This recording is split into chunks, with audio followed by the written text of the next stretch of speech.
How are we going to deal, though, with the tort reform issue where a lot of us as citizens were unable to act, that we face lawsuits? That's right. It wasn't that long ago that being a good Samaritan, you could get your pants chewed off you. And now you end up in jail if you try to do anything that may be appropriate. Don't let lawyers advertise on TV. You think I'm kidding? Guy comes on TV and says, if you've been injured in an accident, I can get you money. I guarantee you I'll get you some money.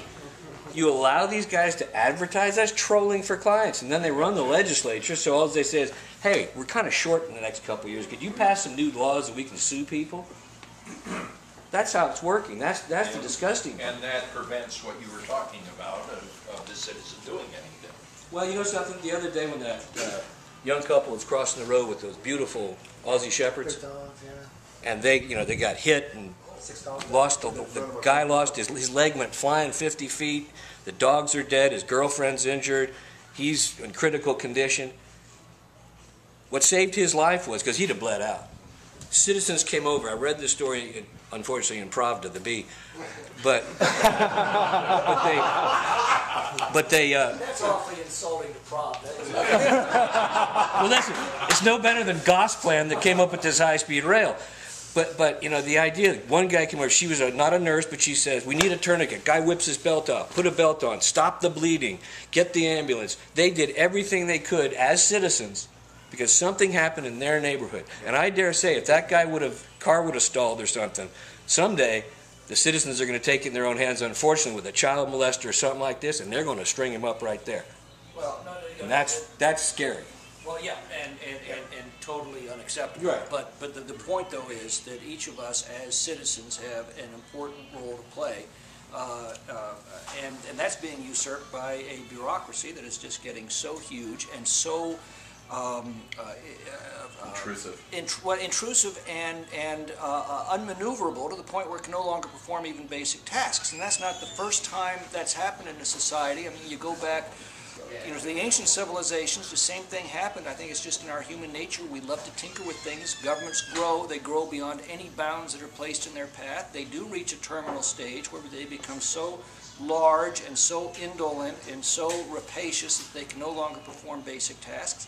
And at that point, as far as I can tell, the situation is resolved in one of three ways. The civilization will collapse to their weight. That's true of all the early civilizations. There's a revolution and it gets kicked out. That's how this country came into being. Or where you have democratic institutions established, there is just this awakening of the electorate, a sudden shift in the politics, and they set things right in rapid order. The story I like to tell is of the British Parliament. You know, again, we kick out the bureaucracy at Yorktown. That was largely a rebellion against the taxes and trade restrictions that the British bureaucracy was imposing here. They were also imposing those same taxes and trade restrictions in their own country. It took a couple of extra generations, but the English finally got a belly full of that. In 1846, after the Corn Laws were adopted, there was an electoral revolt. The parliamentary majority shifted, and in the first day's transactions, Parliament repealed 18,000 of the taxes and trade restrictions that had built up in that country. That's when the British economy took off like a bat out of hell, and they dominated world trade for the next century. And I think we're on the verge of that. I think we're on the verge of the American people awakening, returning to those traditional American values of individual liberty and constitutionally limited government, personal responsibility. And so I'm quite optimistic about the long-term future of this country because you can see people rising to the occasion. You see it every day, everywhere you go. You see it here. Well, the real question to me, 2012, you can put economy and all the different issues out there. To me, it comes fundamentally down to this. We got to decide in this country, are we going to be Americans again, or are we going to be Europeans? Are we going to say, don't take away my goodies that have been promised to me all these years, or are we going to say, like past generations, you know something? We can't afford that anymore. We're all going to have to take a whack here. Every one of us is going to have to take a whack. It's young people now believe in UFOs more than they believe in Social Security. So, to me, it's the idea that we got to get up on our hind legs and say this is ours. And the elites in Washington and in New York, they have no idea what's going on out here. They send a reporter out from New York. I'm here in Denver, and I've been here for 2 days, and I know all about Denver. You don't know nothing about Denver. You don't know nothing about other places you go to. But then they go back and report, well, the bumpkins are unhappy.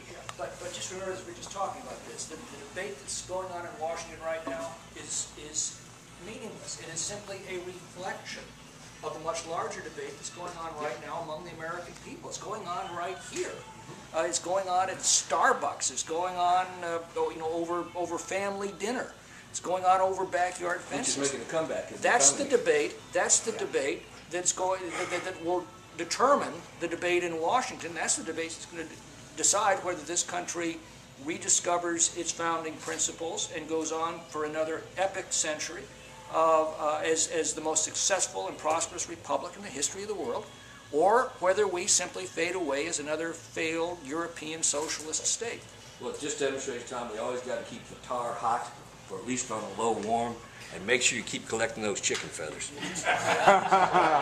Because we might need them someday. And get some rails, too, while we're at it. Matt, I've got a quick question for the cowboy libertarian. There's no UFOs? But it's the policies that are the issue, not the individuals. I mean, if you look at the policies of the Obama administration, they're really not altogether very different from the policies of the Bush administration in this respect. Bush increased spending massively. Go back to 100%. Bill Clinton reduced spending by 4% of GDP. A Democrat reduced spending by a jaw-dropping 4% of GDP. In what term did he do that? He attacked. First term or second term? Oh, after 1994. So he basically had someone prodding him in that direction. But that's Well, democracy. But the point is But that it did those it at the policies. expense of the defense budget. He attacked entitlement spending. He ended the open-ended welfare system we had at the time. He signed what was amounted to the biggest capital gains tax cut in American history. Yeah. He produced the only budget surpluses we've had in the last half century. Since Eisenhower. And the result was we had a period of prolonged economic prosperity. George W. Bush comes in and does exactly the opposite. He increases spending by 2% of GDP. He imposes the biggest expansion of entitlement spending since the Great Society. And government, too. Yeah, he started the stimulus spending. That wasn't under Obama. No, And the war. And the war. And the war. Conversation. And what was the result? I mean, if government spending was the answer to all of our problems, we should be in an economic golden age. My beef with Obama is that he took those same policies and doubled down on them, and they don't work any better now. No, I agree with you. And Bush forgot what Goldwater said in The Conscience of a Conservative. Yeah. Tax cuts, absolutely. But first, get your spending under control. So I mean, if you look at Clinton, I've argued, if you look at the economic policies of Bill Clinton, Yeah. he was the most Republican president we've had since Ronald Reagan. In fact, he's the only Republican president we've had since Ronald Reagan. My point is, it's not the party, it's not the individual, it's the policies. The policies that we're currently employing are not working. They never have worked. No country has ever spent and borrowed and taxed its way to prosperity. A lot of them have taxed and borrowed and spent their way to economic collapse. Well, look at Greece. Yeah. You know, So- plainly look at Greece. Yeah, we got bread and circuses and the Kardashians, so we're doing You know, that great old Roman fella, Juvenal, said, just give them bread and circuses and keep them happy. And that's what we got, reality TV. Well, that means the sheriff who was just here on to see Abe Lincoln, vampire killer. When he goes to the show. Tom, I can give you a very, My very wife good likes the vampire stuff so very much she good thinks you example might think it's of history. hypocrisy, not just in politics, but amongst the population. I work for the state, and when Brown came up and said, well, we're going to cut state employees' pay by 5%, I went to somebody, I was in the gym, was talking to somebody, and this person said, whoa, that's different. It's an emergency now. And I said, explain to me how it's now an emergency when it's Brown, but it wasn't an emergency when it was Schwarzenegger. Yeah. I said, explain that to me. And I said, and now, Brown just yesterday signed into law to spend $3.5 billion on a bullet train no one wants. You know, people have come in here quite a bit. No, last weekend I said it'd be cheaper to put hydrofoils out in the ocean to ship people north and south than it would to build. Try 64. But look, I've been fighting the high-speed rail. I was vice chairman of the Senate, goes back to the assembly. So this was like 15 years ago. The people loved the idea of the bullet train. Hey, great idea. For free, we can go from Los Angeles to San Francisco. They voted for the bonds. But here's my point. Something has happened between those days and these. Yep. People have started to focus in on what all of the spending is doing. And what you've seen is public opinion that supported the bullet train, the high-speed rail 15 years ago, 10 years ago, has now turned dramatically the other direction. Public opinion, that snap answer that somebody gives to a pollster on the way to the cigar shop, has changed into public judgment, what people actually believe when they thought things through. And that's why you're seeing events turning now so rapidly in this country, because that process is going on. Yeah, but as they say, as California goes, the nation goes. So California is truly going over a cliff. Well, that's true. It truly is going over a cliff. And offering a moral lesson to the rest of the country on what not to do. Yeah. Yeah, but we're going to join the EU, and then we're going to get a bailout. From Germany. That's the overall plan, wait and see. Gonna come to the rescue. Next year, after the election, we're going to join the EU, and then we're going to say, pockets empty. By the way, we want to build a bullet train, and we're broke. Well, you know, the unit is coming real close to the dollar now. I don't know if you've been watching it. I'm sending my children to Europe right now. Greece, and we got better beaches. Well, Jack, the last time I looked at it, I think it was 122 to the dollar. Yeah, my son's over there right now, so he's... Oh my God, the Germans would have been better into the Deutschmark. Yep. Yep, exactly. Yeah, the French would have been better under the franc, but it comes down to that a bullet train makes sense in Europe. If anyone's ever been to Europe, I lived there for 2.5 years under the Uncle Sam plan. And it makes sense there, because you really can't go beyond a kilometer, 1 or 2 kilometers without hitting a small town.